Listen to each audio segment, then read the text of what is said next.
Fala, meu cotista, beleza? Sejam bem-vindos a mais um vídeo do canal Fim da Questão. Ivan aqui falando. E bora bater um papo sobre o HGRE, o Fundo de Laje da Pátria, né? Também tem o PVBI, inclusive eu acabei de gravar, então vou deixar aqui o card para vocês, tá?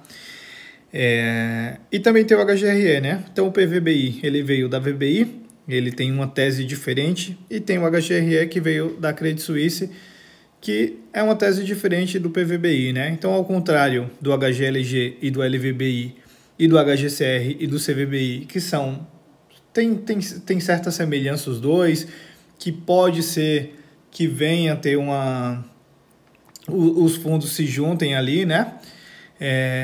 Esse aqui já é bem diferente do PVBI, então não conseguimos enxergar essa semelhança ali, então uma possível incorporação um do outro aí, né? Que eles são bem diferentes. Enfim, seguindo aqui com o relatório, bora dar uma olhadinha aqui o que rolou durante esse mês, né?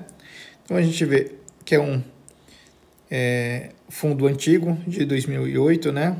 Tem aí sua taxa de administração de 1%, que a gente pode pular. Aqui, indicadores financeiros, a gente vê que tem um PL aí de 1 bi e 900, cota patrimonial aí na casa de R$154. Hoje está sendo negociado a R$114,99, PVP aí de 0,75. E aqui indicadores imobiliários, tem um número de 13 edifícios, 35 locatários, uma vacância física de 13,8 e uma financeira de 9,7, né? Aqui a gente pula direto para comentários da gestão, né?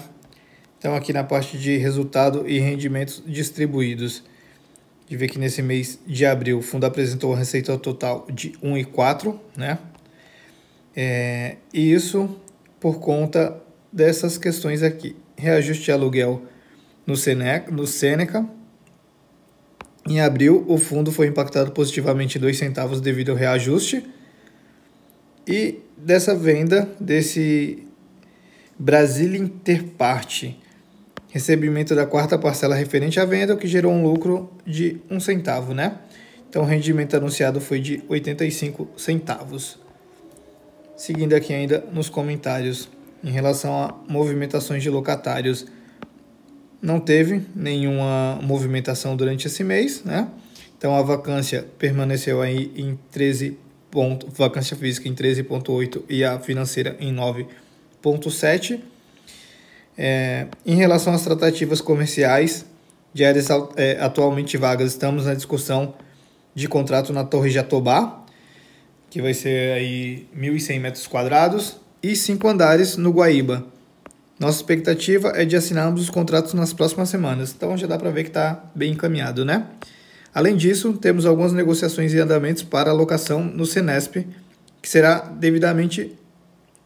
devolvido montado. Então, alguém está saindo de lá, vai deixar tudo montado mesmo, para eles já alugarem para um outro inquilino, né? Aqui ele fala até mostrando a força, mostrando a diferença de liquidez para ativos já com o mobiliário instalado, né? No caso, como que chama? Me fugiu da cabeça agora. É a tese que o Fatiene faz, plug and play. É a mesma tese que o Fatiene faz, sabe? De já deixar tudo pronto. Então isso aí tem uma procura muito grande, né? Acaba valorizando bastante. Inclusive o PVBI vai começar a utilizar essa estratégia dentro dele. Seguindo aqui, reajustes e revisionais.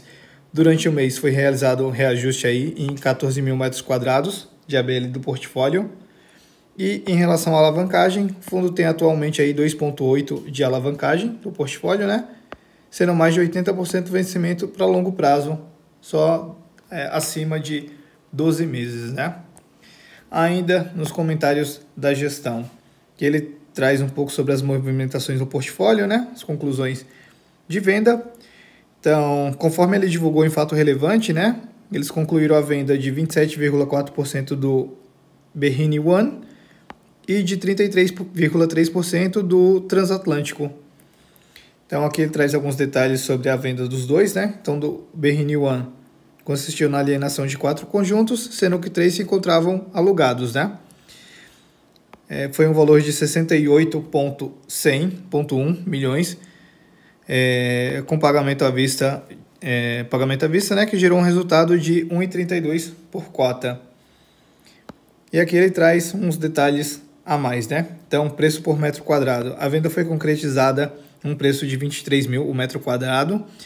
Esse valor superior a 15% no último laudo de avaliação, 29,7% ao valor do custo de aquisição do imóvel e 60% superior ao valor de mercado. Então, assim, venderam muito bem. E isso vai proporcionar aí o aumento de caixa, né? Da quantia em caixa. Conforme comentado no último relatório, o atual momento de mercado vai possibilitar o reinvestimento do capital com retorno potencial maior que o imóvel gerava. Então, assim, nesse momento, né, quem tem dinheiro no bolso consegue fazer um ótimo negócio, consegue comprar algumas coisas bem mais descontadas, né? Então, vamos ver até como que ele vai fazer. Ele vem nessa reciclagem de portfólio já tem um bom tempo, então, assim, tá voltando muito dinheiro para o fundo, né? E vamos ver aí como que ele vai fazer, né? O que ele vai comprar. A gente vai dar uma olhadinha se ele vai se aproximar um pouco mais da tese do PVBI ou vai continuar nesse mesmo jeito dele. Enfim, a gente vai ver aí quando ele começar a fazer alguma compra, né? Seguindo aqui, já em relação ao edifício transatlântico, né? Foi a venda de um conjunto vago no valor de 3.300.000. Serão pagos em 3 parcelas. R$500 mil já foi recebido à vista, que gerou um lucro de 1 centavo por cota, e mais 2 parcelas de 1,4 milhões a serem recebidas em 30/6 de 26 e 30/9 de 26, corrigido por IPCA mais 3. Aí aqui ele fala um pouquinho da TIR, né? Ele fala que a TIR foi de 5,1 ao ano, é bem baixo, né? Inclusive ele até fala aqui aquém do resultado esperado pelo fundo, porém o imóvel foi adquirido lá em 2009 e se encontrava vago desde 2016, que estava gerando aí encargos de condomínio e IPTU. Então imagine só, desde 2016, quase 10 anos, ele estava vago esse imóvel. Então assim, foi ótimo ele vender isso aqui, mesmo que foi com a TIR baixa, mas foi ótimo essa venda, né? Que só estava gerando prejuízo. E ainda, continuando nos comentários da gestão, né? Ele fala um pouco do panorama geral, né? Então, ele fala aqui do desafio comercial e da redução da vacância. Ele fala um pouco da história do fundo, né? O ativo sempre se mostrou como um problema a ser resolvido. Isso aqui, na verdade, desculpa, não é do fundo não, pessoal. Ainda é desse edifício transatlântico, tá? É que tem uma parte que ele fala um pouco mais do fundo. Ainda sobre o edifício transatlântico. Ele fala que o edifício sempre mostrou um problema a ser resolvido pelo time de gestão, né? O ativo é antigo, encontra-se em uma região de comercialização desafiadora e o fundo possui uma porcentagem minoritária do condomínio. Então ele não consegue fazer muitas coisas, ele não consegue fazer um retrofit ali no prédio, porque ele é minoritário, né? Então só ele sozinho não tem força. Isso acaba que impacta bastante, né? E aí ele fala que vale ressaltar que seguem buscando a venda dos outros 2 conjuntos que ele tem ainda, né? Então pode ser que venha mais venda aí nesse transatlântico aí. Quem sabe ele já passa uma régua aí e finaliza tudo, né? Aqui sim ele traz um pouco o panorama do fundo, né? Então ele fala que o fundo possui mais de 15 anos, fato que coloca como um dos mais antigos da indústria. Ele fala da consequência do processo, que foi a construção de um portfólio adequado àquela época, lá quando ele foi criado, né? E que foi envelhecendo e se desenquadrando um novo mercado de escritórios, né? Foram surgindo várias regiões que acabaram tendo mais procura, né? E aí ele foi meio que ficando para trás. Que mesmo que ele fala dessas regiões, né? Então ele até fala que o próprio HGRE acompanhou esse movimento, aumentando seu portfólio e melhorando a concentração em termos de localização e qualidade dos ativos. Então ele vendia e comprava mais próximo ou ali onde o mercado está começando a procurar, né? E aí ele fala que hoje tem mais de 87% dos imóveis do portfólio na classe A e superior. Então, assim, que é muito bom, né? Ele vem fazendo essa reciclagem e vem comprando ativo de qualidade. E eu acredito que vai continuar assim dessa forma, né? Eu falo de se aproximar um pouco mais do PVBI por conta do seguinte: hoje nós temos ativos AAA em vários locais ali de São Paulo, né? Os ativos do PVBI, ele ficam numa região que é ali Faria Lima e Itaim Bibi, que é a região mais prime de São Paulo. Só que também tem ativo AAA ali na Chácara Zaidan, no Brooklyn, na Chácara...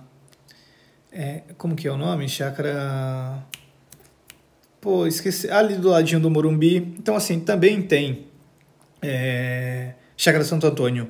Então, assim, também tem imóvel AAA ali, né? A única diferença é isso, é que os do PVBI é no local mais valorizado de São Paulo e esses outros em um local menos valorizado. Mas, assim, o prédio é o mesmo, é mesma qualidade, né? Só a localização que muda.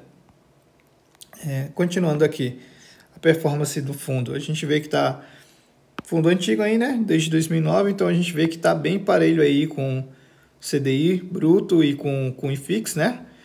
Bem parelho entre aspas, né? Porque, na verdade, ó, desde o início, ele 391%, o CDI bruto 333% e o IFIX 241%. É que aqui parece que está próximo, né? Mas não está tão assim, não. Aqui a distribuição que ele vem fazendo por cota, então ele já está pagando aí 85 centavos, já tem um tempinho, né? Ele aumentou um pouquinho, de 78 para 85. Dividendo aí, está pagando aí 8,6 ao ano. Na parte de resultado, deixa eu dar uma olhadinha aqui por cota, mais fácil. Então, ele gerou aí 1,3, gerou mais 1 centavo de não recorrente, que foi daquela parcela que ele recebeu. 22 centavos de despesa, utilizou 4 centavos aí de reserva, entregou 85 centavos por cota. E aqui a gente consegue ver a movimentação da reserva acumulada, né? Então ele veio subindo, veio subindo, veio subindo. Aqui ele teve que usar 4 centavos, diminuiu um pouquinho.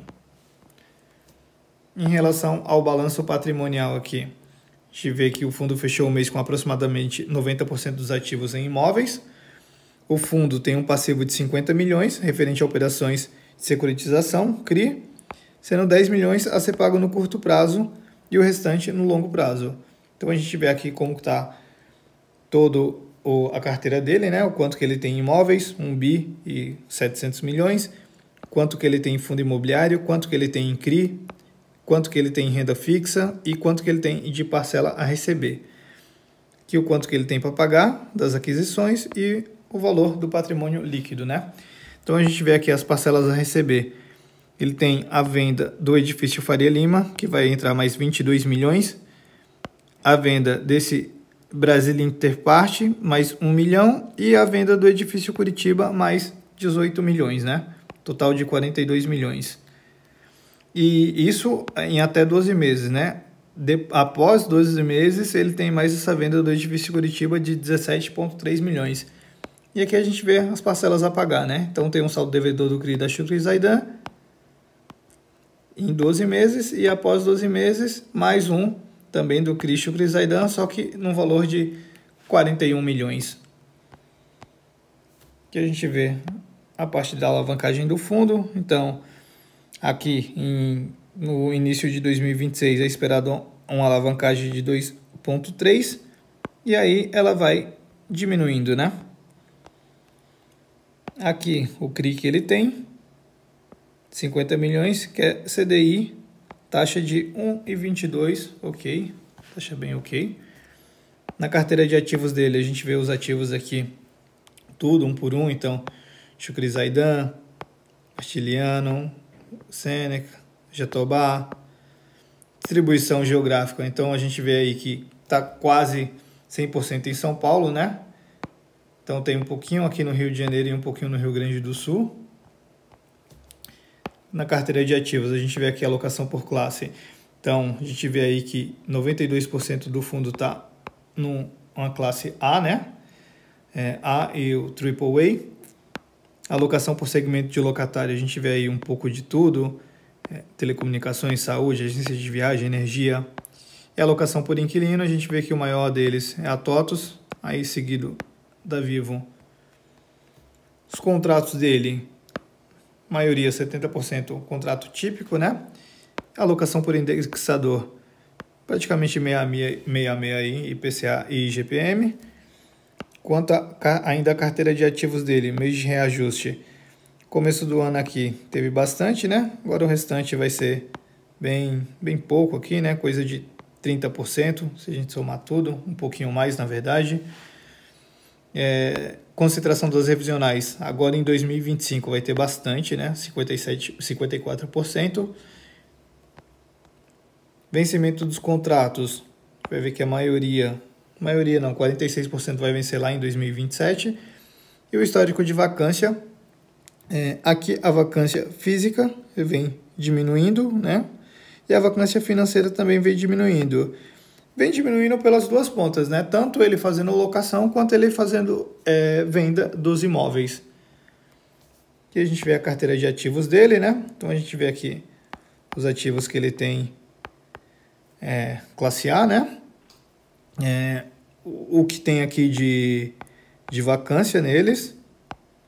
E o consolidado aqui que dá 13,8. Então aqui a gente consegue ver alguns dos imóveis, né? Aqui na parte de movimentações não tem nada de novo, né? Então a gente pode ver aqui que a vacância ela segue a mesma coisa. Aqui ela diminuiu um pouquinho por conta de uma venda, né? Aqui a venda. Então acabou fazendo ela diminuir de 13,8 para 13,3 e ela vai seguir aqui, né? E ele fala que não tem movimentações mapeadas além desse gráfico aqui. Na parte de estratégia, né? Então a gente vê aqui o potencial dele, né? Como que seria? Ele gera 89 centavos, a vacância acaba comendo 10 centavos e a carência mais 5, ou seja, 15 centavos que deveriam vir para cá, né?